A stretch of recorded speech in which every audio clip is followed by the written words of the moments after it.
Your future partner or your current partner is not with you because of your intellect.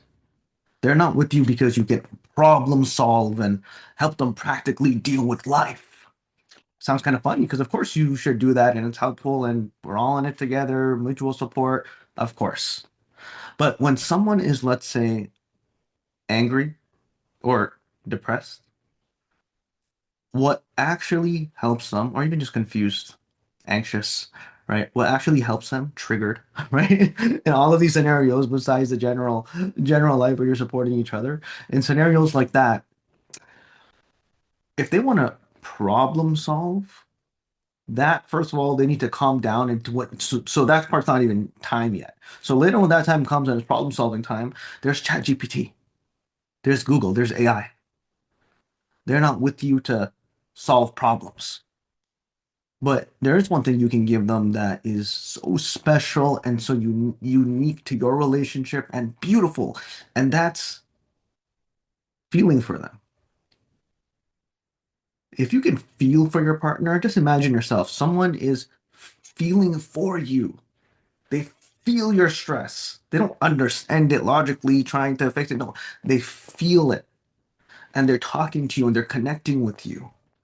And you're being seen, you're being heard, you're being understood by someone who you care a lot about. That is what AI can't fake. And that's what no other person on the planet can give them if they're in a monogamous relationship with you. They can get versions of it from friends or family, but it's different coming from a romantic partner. So next time someone is, let's say, they're kind of shut down.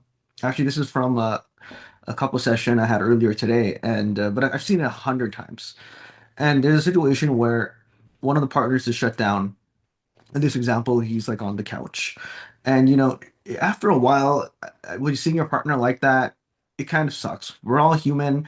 If we're not always there just to support, right? So his partner wanted help around the house. His partner wanted some positive thinking for a change. His partner wanted like attention, right? And it's been like a while like this. So the way that she was going about it, and the gender thing doesn't matter, okay? So the way one partner was going about it was by, let's say, trying to understand why their partner was not doing things around the house, why they were not doing things to solve problems that were stressing them out. Now, here's the thing, the person's already stressed out. If you go and try to, let's say, give that person criticism, or you come from a frame as, what's preventing you from getting those outcomes and getting up and whatever, finding a job, going to the gym, doing stuff around the house. What's preventing you, right? And if it's a new relationship or getting to know someone, it's the same thing. What's preventing you from doing this thing at work? What's preventing you from you doing this habit, that's good for your mental health? This could be anything in the world. What's preventing you from talking to that friend about this drama, right? So if you're coming from that perspective, the person is hearing that you want them to change. And all your talk is to get them to change. It's a means to an end. So right away, their ears are going to deafen a bit. And then it's kind of has to do with your own agenda, doesn't it? Because even though you want to help them, you also want to feel useful. You see, this is why so many people try to solve other people's problems too. It's not just let's deal with this issue at hand. It's I want to feel smart. I want to feel useful. I want to let this person know how lucky they are to have me, or let them know that uh, I'm good. I'm worth it. I support them. And as a human, that's totally understandable. You're allowed to like be proud of yourself and want to feel recognized for helping, of course. But the thing is, it's not actually going to help. So let's say a scenario when someone's shut down. So if you're not going to criticize them and you're not going to even come from, hey, so why is this thing not happening? What's the barrier? Blah, blah, blah, whatever your own words, right? What are you going to do? What you're going to do is simply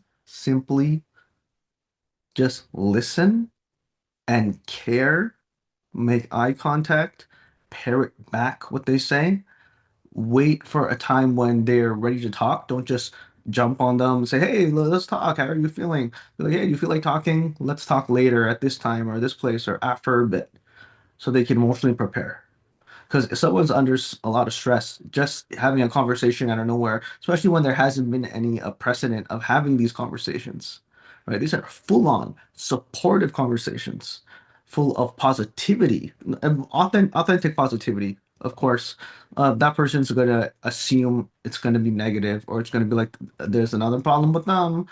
Now, they're a project." And the thing is, when it comes to problem solving, the partner who's trying to problem solve, that person, their usefulness, it's unstable because they're not going to be able to solve every problem. So what? So when they don't solve a problem, they are useless. Or when their partner comes up with their own solution, it's like, oh, they didn't even need me. They came up with themselves, right? It's way too unstable and helpful. But you validating and caring and giving your heart. Remember, really, really remember this. Chat GPT there is to solve problems. Okay? The special thing you bring is feeling for them. If they can actually see not just the parroting back, not just the summarizing, not just that, yeah, yeah, the body language. No, if they can feel in their heart that this person feels for me, that's such an amazing feeling. That's a feeling everyone wants. And that is extremely, extremely rare. There are so many, let's say, partnerships that are just surface. And if that's what you want, that's fine. But that doesn't apply to this situation. There are so many like superficial relationships just about fun. And like I said, there's absolutely no problem at all with any of that. Uh, but what I'm talking about here is for people who want a serious relationship or for couples who are already in one. And there's no right or wrong. Normally, I would make a video. I would want it to go to everyone, but there's different values and goals in this particular circumstance. But one thing anyone can take away is that if someone's already shut down, what's going to help them is not workshopping to find a solution. What's going to help them is not any type of criticism. What's not going to help them is any type of shame. What's also not going to help is fear. So look, if your partner or you and yourself are someone who is an overthinker, right? Maybe lots of anxiety, maybe PTSD, definitely lots of analyzing. Someone like that, the default is to self-criticize. And we also live in a culture of criticism and comparison. So especially someone like that, when they're shut down, they just need to feel better. Compliments, validation, seen. You can give any random compliment you want, but make sure it's about them. Not, hey, it's a nice shirt, right? You can remember if you've been in a relationship with someone for a while, just remember any good time that they ever had, that they were a part of, that you two had together, but it's about your partner. Remember that time you made me laugh? Right? Just good times. And that's it. Then when time comes, you just leave. What's going to happen is that person is going to now blossom on their own. You've literally derailed their psychological pattern by literally speaking and engaging. You've changed their emotion. And now, because they feel better and the stress is less, automatically, let's say the body and the psyche is lighter, that they'll go want to do things. Because they know that if they stay sitting after feeling so good, they're not going to feel good anymore. They're going to try to take that momentum and go. It's kind of like I hope this is an okay example, but let's say there's a dog at home and the dog's just kind of being lazy, just not lazy, but just like relaxing on the floor, just not really doing anything, just kind of waiting, waiting, waiting, right? And then let's say your partner or someone else in the house comes home and suddenly that dog is activated, wants to say hi to that person, but then they come to you and want to play with you all of a sudden. It's like you were always there. They could have always done that. But because someone else came, that activated them, that engaged them, that moved their motion, that got them in a happier mood. Now it was so easy to come to you and play, even though you were always there. Weird example. I don't know. It makes sense, but it's just very random. I wanted to say one more thing. Trying to remember. Right now, I'm on a daily video challenge, so I'm not gonna edit this, but I respect your time and I want to uh yeah, I want to deliver something nice for you, something actually helpful and practical for you. Uh which is also if you're going to that person, so first of all, if you are this person, let your partner know that. Let them know that's what's going to help you. So the analyzer, the seesaw of the self-criticism, is like there's a stone on it. It's so heavy. Pushing down is not going to do anything. It's just going to burn the person out, and the person is already burned out. What kind of cognitive fatigue is happening when the person is just thinking? And then you're going to add self-criticism, and then you're going to add outside comparison, and then you're going to add outside criticism. It's way too much. Okay, so extra, let's say love bomb, but authentic. Love bomb is such an interesting word. Oops, I don't know if I should have said that because that's a weird word too. Uh, hopefully the algorithm's okay with that. But my point is, you don't need to hold back. You can be very loving, very caring, because the stone on these people's, let's say, productivity is so heavy. Even if you were to go 5 times in what you normally do, the stone is still going to be there. And it's probably been there for decades, right? This person suddenly did not just become that way. So no one can help you in these moments. And by the way, it's okay if what you want is like a yes person. That's totally fine. You don't need to always be challenged. You don't need to get problem solved. You don't need to be validated, right? It depends what you want. You can also just have someone who agrees and amplifies. That's fine too, right? Don't go for perfectionism here. And what could also happen is, so it probably depends on you. It could, like, let's say there's someone who's always second guessing and doubting, right? When someone agrees and amplifies for that person, right, they're still going to second guess and doubt and analyze a lot. So you might as well do be useful in that sense.